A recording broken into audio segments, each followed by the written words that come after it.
Coogs House. The Houston Cougars need a new football coach. We got a long list of people to search through, but some people are clamoring for familiar names like who? You are Locked On Cougs, your daily podcast on the Houston Cougars, part of the Locked On Podcast Network, your team every day.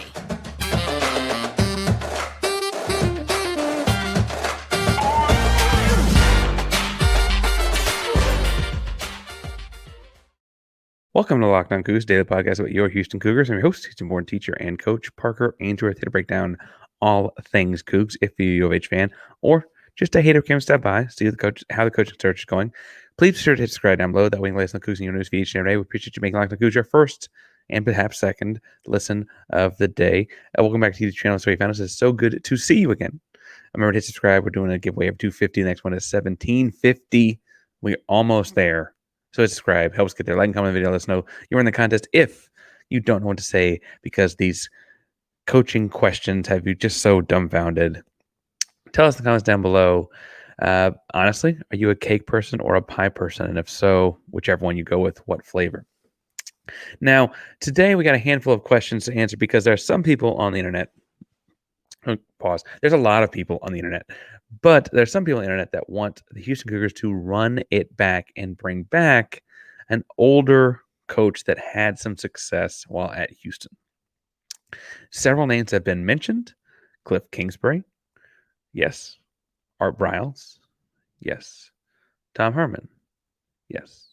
So we're going to spend a segment on each one talking about the pros and cons and honestly, why I don't think any of those three are the options. Now, we're going to start with Kliff in the first segment because he's actually in some Vegas sports books the Vegas favorite as of the recording this podcast. We're going to start with him and then go in the second segment onto Art Briles because honestly, I think we got to squelch that one early. So we're going to get into that one early. And then last but not least, we're going to finish with Tom Herman as he is the most recent former Houston Cougar coach. But I want to say first, thank you for being patient with us this week. As I said in the YouTube short, or on social media, if you're following me on those kinds of things, at Painsworth512, had a really, really late Tuesday night leading to a very early Wednesday morning and did not get to record a podcast. So you get two of these today. And this one is all about former coaches. Thank you for your patience with all of that. Speaking of patience, I'm not sure you could be more patient with Kliff Kingsbury than Texas Tech was, but Kliff Kingsbury does appear to be a former Houston Cougar coaches the most likely to return. And I should point out that technically he was not a head coach at University of Houston. He got as high as the offensive coordinator before ultimately following Kevin Sumlin to A&M and parlaying his job at A&M into the head coaching job at Texas Tech, his alma mater. Now, I say he's the most likely of all of these retreaded former Houston coaches because he's had some people seem to think of him as an offensive guru still, and so he's got some evidence to say that he could come in and do some of those kinds of things. When he got fired from the Arizona Cardinals last year, sidebar, we did a whole episode about could he come call plays for Dana at the time when Houston did not have an offensive coordinator.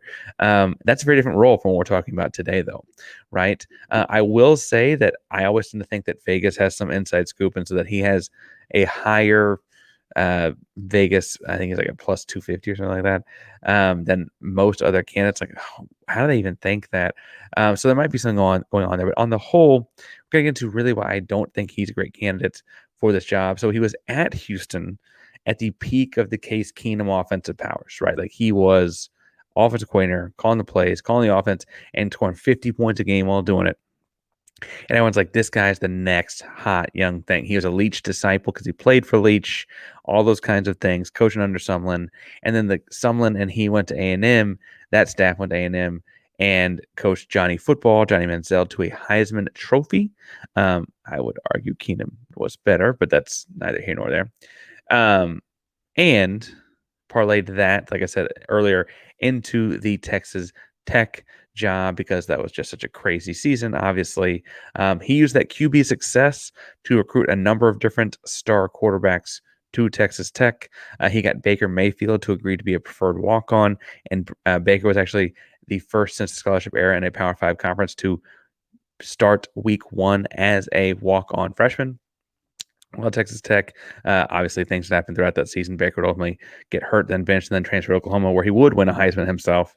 Pat Mahomes, I think, is the most notable name. I feel like when I'm watching Pat Mahomes on NFL Sundays, it feels like watching Michael Jordan play football.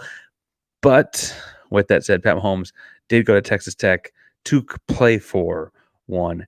Kliff Kingsbury cited that as a reason, the creativity offense, explosive offense. They put up crazy numbers in his time there on offense. And then the other name I pulled out here was the same Alan Bowman that'll be starting for Oklahoma State in the Big 12 championship game this weekend. Actually played for Kliff Kingsbury at Texas Tech, as small world feeling as that is, as a freshman at Texas Tech under Kliff Kingsbury, before coaches hired, fired, and transferred around and all those kinds of things.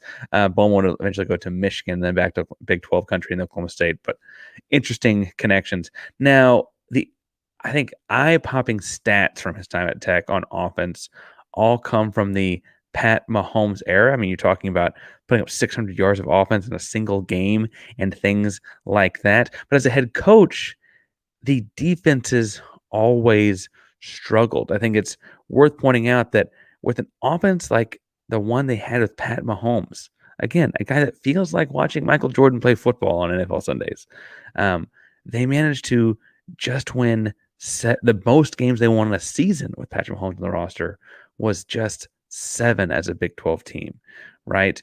They would put up 600 yards and lose. This was not a talented on two sides of the ball team. It was a fun team to watch when it was not, your team, because all the touchdowns that they would score. But the defense was always in question. He never pulled in the right defensive coordinators, never recruited the right defensive players, never had the right defensive systems and schemes. Things were always a problem on that side of the ball. And the solution was, we're just going to score fast and keep it rolling. And we know when we talk about complementary football, I've heard that talked about this season for the Houston Cougars, that you can't just play offense. Contrary to popular belief, some networks out there will tell you can.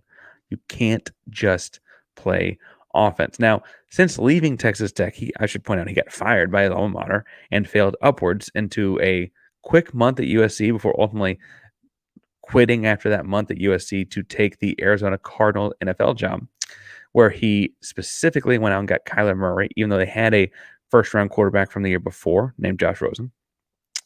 And things with Kyler Murray went fairly well initially, and then things fell off a cliff. No pun intended, actually. That was no pun intended. Once they started losing games, you remember the Hail Mary pass he had DeAndre Hopkins in the end zone to beat the Bills, and I was like, oh my gosh, this is the team of the future. Yeah, they didn't win a game the rest of that season. They would go on to have a poor couple of seasons before he ultimately got fired at the end of the 2022 football season. And then he spent 2023 working with Caleb Williams as a consultant type quality control guy with USC and Lincoln Riley. Lincoln Riley, also no defense, same kind of vein. Now, I say all that to say that since that Hail Mary pass from Kyler Murray, you could almost argue it feels like whatever magic there was surrounding Kliff Kingsbury's offenses with Keenum, with Manziel, with Mahomes, each of those were magical offenses. I don't want to take that away. I don't mean to say that I was not impressed and didn't enjoy watching those offenses. But it feels like since that Hail Mary from Kyler Murray, people have figured it out.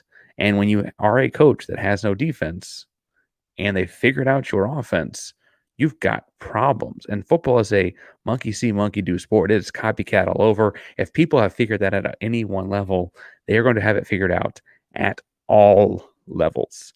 Now, I also think it's somewhat concerning or disappointing to see his work at USC this year. Kind of, Caleb Williams is a tremendous quarterback, will be a good NFL quarterback. He obviously will be, right? But USC, for all the preseason hype and notions, has had an underwhelming year, including on offense, right? With Kliff Kingsbury there. I say that to say that I think the magic on this young guy as a young up-and-coming coach is passes by, and I don't think we need to be the program to retread him, even if he is so familiar and so reminiscent of better days here. If you're just trying to win and you don't want to worry about, hiring an old face or something like that, but winning is important to you, then you need to go to prizepicks.com, use code LOCKEDONCollege, and do it for yourself. Don't wait till next football season. Do it now. Do it now. Because there's this cool moment right now where you've got all these sports happening at once. The Rockets are playing, Cougar basketball is playing, NFL football is on Sundays. You got conference championship games this weekend in college football. Houston's going to make it to one of, I promise. One of these days we're going to get there. And with all those combination of things, you can be making sports picks with Prize Picks across sports. So you can have Travis Kelce and LeBron James over under 10.5 receptions and 3-pointers made. Once LeBron James makes that 4-3 or Travis Kelce has that 7th catch, boom, you win that pick. You can pick over under in all kinds of different stats across all different kinds of different sports. And you can put your sports knowledge to the test at Prize Picks. They also have a cool reboot policy where if your guy is injured, he can reboot him if he does not come back in the second half after being injured in the first half, and it does not hurt your picks. Go to prizepicks.com today /LockedOnCollege. Use code LockedOnCollege. They give you a first deposit match up to $100. You put $100 in, they give you $100 match right then and there. So go to prizepicks.com /LockedOnCollege. Promo code LockedOnCollege, LOCKEDONCOLLEGE. Deposit match up to $100. Good Prize Picks. Win today. All right. The second one of these is honestly, a segment I never thought I'd end up talking about. But there, for some reason, is this idea that the Houston Cougars should be the team or program that revitalizes Art Briles' career. Now, let's talk momentarily, because Art Briles does reminisce or does bring back this idea of good times for the Houston Cougars, right? He was a legendary high school coach from 1979 to 1999 before starting his way upwards in college football. He was also on those Mike Leach staffs. You'll notice I'm a big Mike Leach fan. I always want to point out when guys played in or coached in a Mike Leach system at Texas Tech. He was the running back coach for a couple of years. Actually would have been the running back coach while one Kliff Kingsbury was there as a quarterback, right? That kind of era. And then he came to Houston 2003. Now, Houston 2003 was down. Things were looking bad. It was like, how is this program ever going to get back to those Southwest Conference 80s days of good football? And he showed up and started that major turnaround. Now, his first year was 7-6. Second year was 3-8. Then he went 6-6. But then in 2006, he went 10-4. In 2007, he went 8-4. Really turned the program around before parlaying the Houston job into the Baylor job. Now, I should point out that those Houston teams at the end there, obviously they were led by great quarterbacks like Kevin Cobb and the like, right? But he goes to Baylor in 2006 after leaving Houston, after a couple of good seasons, a Texas Bowl win. Looks like he's got it turned in the right direction. Goes to Baylor. Couple of seasons to start, but then lands this kid named Robert Griffin III. Really flips that program around very, very quickly. 2008. I can't read my notes; it's too small. 2008. Flips that program around very, very quickly. Gets Robert Griffin III into a Heisman Trophy. Gets them into an Alamo Bowl. Goes 10-3. Wins a handful of bowl games. The program lives on well past Robert Griffin. They win the conference championship in 2013 and 2014. And by 2015, he looks like he's got Baylor in the driver's seat to take over the Big 12 conference as Texas in the middle of their down decade. It's more than a decade at that point, but of bad football. Oklahoma is not looking like the Oklahoma of old. Bob Stoops is kind of on his last legs, to say the very least, right? It looks like Baylor is in pole position to take over the Big 12 Conference. And then there was a scandal. And the scandal was kind of serious. And I think people are underselling when talking about him potentially returning to college football, how directly tied to college football so much of that scandal ends up being. So the Baylor scandal, the Board of Regents holds Briles responsible for a culture of covering up sexual assault, other illegal activities, and not vetting transfers including checking through their history with police and things like that adequately. Now, Briles, to be fair as you need to be legally, Briles did sue, arguing that he's never presented that evidence before ultimately being fired for that negligence. They did reach a settlement. He did get a large sum of money out of that settlement. Later, after that settlement, evidence came out that he may have, but not definitively did, discourage victims of various assaults and sexual assaults from reporting to law enforcement, including, just air quotes, a serial sexual assault assailant. And he may have known that he had that person on his roster while he was going. That is all very much still like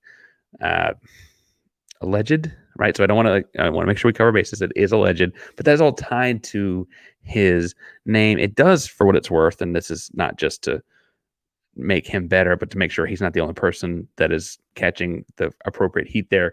It does appear that admin may have known as well at Baylor. My thing is, those are all things that, especially in college football, are disgusting, disturbing. You cannot have happen. And as far as Houston goes, if that's happening in Waco, Texas, being found out about in Waco, Texas, pre-Chip and Joanne, Waco, Texas, the only show in town, Waco, Texas, is Baylor. If that's happening in Houston PD ain't letting anything slide. The big city magnifying glass in a college football program will not let anything near that ever happen. The kind of trouble that the kind of thing could happen like that in Houston would be tenfold.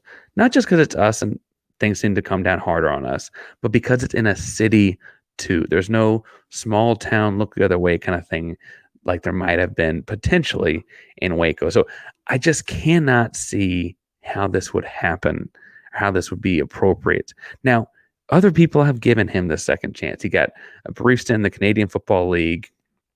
He went back to Italy, a small high school in Mount Vernon, Texas, hired him for 2 years as well.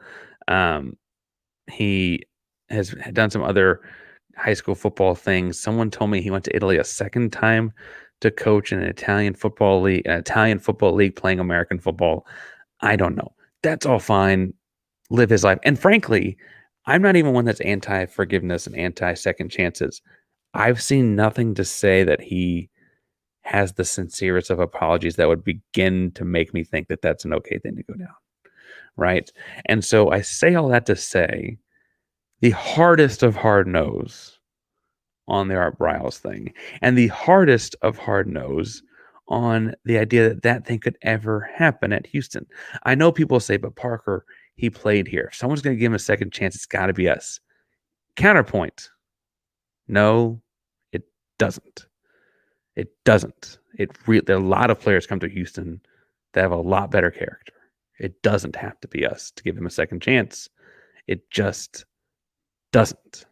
Now, one thing that does have to happen, if you're trying to put together your own team, your own staff, your own all-star group, then you need to go to linkedin.com and figure out who to add to your team. Because when you're hiring for your small business or putting together a team at work, you want to have as many top-tier candidates as possible to interview. And you don't want to have these questions about their character like Art Briles. That's why you have to go to LinkedIn Jobs. LinkedIn Jobs says you have the tools to help find the right professionals for your team faster and for free.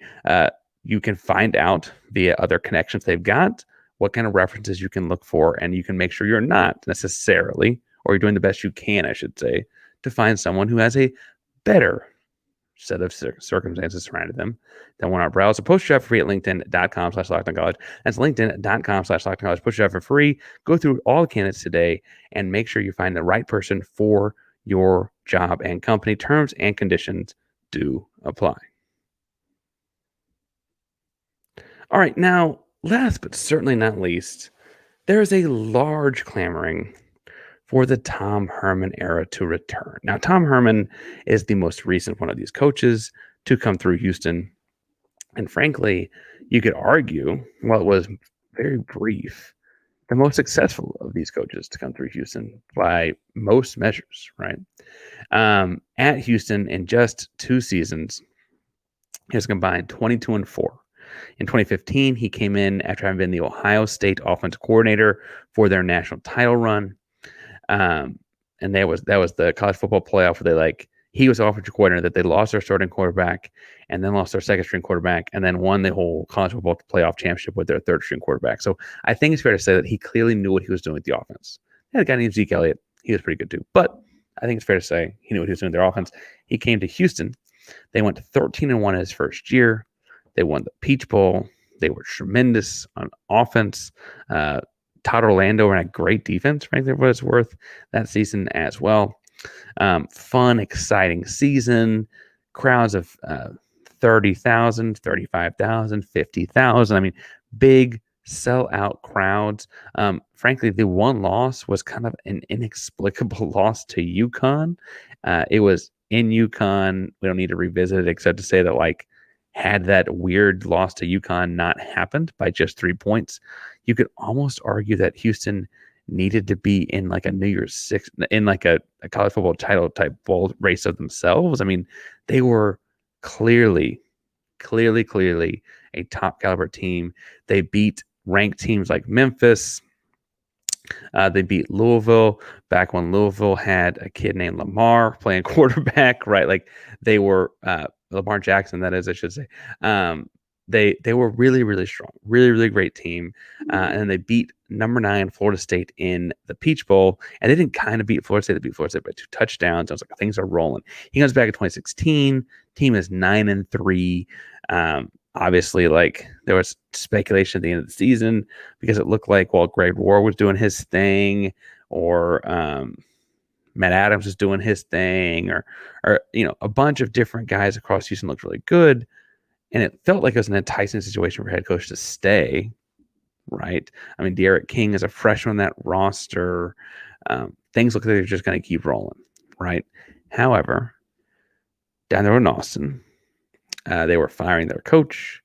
It was the worst kept secret in America that Tom Herman would like to go to Texas. His first grad assistant Division I job was at the University of Texas at Austin. And there was this storybook kind of thing that Texas was selling and that Tom Herman was buying.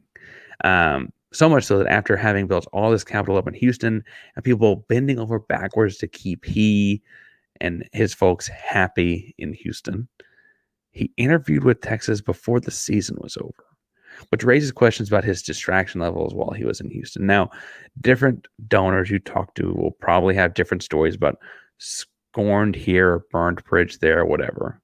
But generally speaking, I don't know that you go dance with the girl who turned you down already. And she's very much the girl that turned us down already, right? I will say that there are people that, probably better people than I that can swallow their pride and do that kind of thing on the dance floor. But I think the thing with Tom Herman is there's no guarantee he won't do it again, right? Because we know he sees himself as that, blue blood dollar caliber head coach. And he took the job at UT Austin and frankly, had a decent little run there, right? They had this season they beat Georgia in the Sugar Bowl. Georgia didn't send all their guys to play, but this beat Georgia in the Sugar Bowl. They won all the bowl games in all 4 years he was there. They had 2 different 7-win seasons. So you'd be like, hey, Parker, but he did well at Texas. After he left, they fired him and missed a bunch of different stuff at the end of his tenure. He had some donors and boosters there, but that's a through line about that I want to point out, that he upset boosters in Houston and upset boosters in Texas. And that might be worth keeping an eye on. But how am I going to say this? I feel like in watching his short stints, his 2 years at Houston and his 4 years at Texas, it's worth pointing out that he had his most success in those first couple of years when you could almost argue he hasn't built out the full roster yet, right? And 2015 and 16 in Houston, there are a lot of Levine kids on that roster, right? there was a lot of holdover on the carry, and he did well. The offense scored a lot of points. It was a ton of fun. But I think there's enough hesitancy based on how short he was here. We didn't see him develop a program by any stretch while he was at Houston. We didn't see him develop a program by any stretch while he was at Texas. And we certainly haven't seen him in his one season at Florida Atlantic develop a program that wins in the AAC there, right? Florida Atlantic went 3-5 in the American Athletic Conference games this year and was 4-8 as a whole with him as their head coach. This is only season there. This is his most recent head coaching stop. I worry about him as a program builder. He feels like a guy that can come in when you got a ton of talent. Houston's got talent roster right now, so I see you nodding your head, but. But I don't know as a program builder as much as a ship steerer. And then you factor in Andy upsets donors, and he already upset our donors, and all those kinds of things. And, his offense was great in 2015, but at Florida Atlantic against like-sized competition, it's not so great right now. And right. I'm anti it. I'm against it. And frankly, I'm not a betting man. I wouldn't bet on it ever happening. I'm not a betting man, but I would not bet on that ever happening. For a number of different reasons. I just couldn't. Now, I will say that there are, again, people less prideful than I think, or what have you, like, but, and find some other way to talk themselves into it. But I ask you, as you look across the college football landscape, why go back on any of these guys? Why go back? Things are forward. Yes, our Briles won at Houston when they were in Conference USA. Yes, Tom Herman won at Houston when they were in the American Athletic Conference. Now, we finally got our seat at the table with the big guys, the big dogs, the Power 5 conference, soon to be Power 4 conferences. Stop looking backwards. This thing needs to move forwards. It's in the Southwest Conference. It's in Independence. This isn't Conference USA. It's in the American Athletic Conference. This is the Big 12. Let's move forward. Now, if you disagree, if you got a favorite old coach that goes to Bill Yeoman or whatever, you think I forgot somebody, tell me in the comments down below. I'd love to hear what you have to say. I'd love to read what you have to say. I'd love to talk to you about it on social media as well. So you can find me at Painsworth 512, PAINSWORTH 512 on all forms of social media. If you're looking for a second listen today, first of all, there are 2 episodes of our show out today. So if you're looking for a listen after this today, I'm going to recommend going to Locked On Big 12. Drake is covering the Big 12 conference extremely well. All the coaching searches or searches that are not happening, and the conference championship game this weekend. So make sure to go check out that show as well. Thank you guys so much for tuning in today. Locked On Cougs, Locked On Podcast. That means your team, our Cougs, every day. Go Cougs.